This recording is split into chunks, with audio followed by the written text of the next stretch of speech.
Vous connaissez certainement plusieurs créateurs dans ce monde, que ce soit dans les domaines artistiques, scientifiques, technologiques et bien d'autres. Aujourd'hui, nous parlerons du Créateur. Au commencement, Dieu créa les cieux et la terre.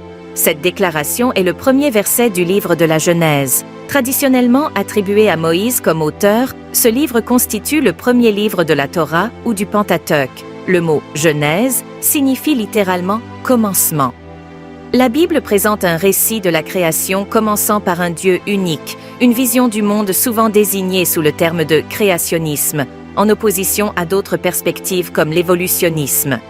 Il est important de noter qu'il existe plusieurs formes de créationnisme que nous n'aborderons pas en détail dans ce numéro.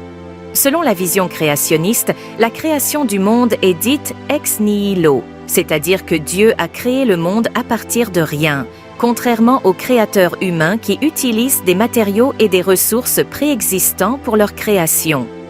Seul Dieu est capable de créer la vie elle-même, alors que les humains peuvent seulement manipuler et organiser les formes de vie existantes.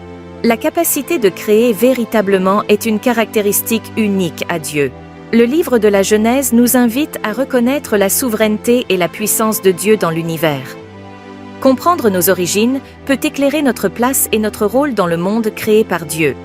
Il nous rappelle également l'importance de respecter et d'apprécier la richesse de la création, malgré les effets du péché qui peuvent altérer cette harmonie initiale.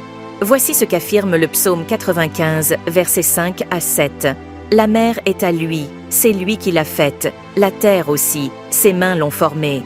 Venez, prosternons-nous et humilions-nous, fléchissons le genou devant l'Éternel, notre Créateur, car il est notre Dieu, et nous sommes le peuple de son pâturage, le troupeau que sa main conduit.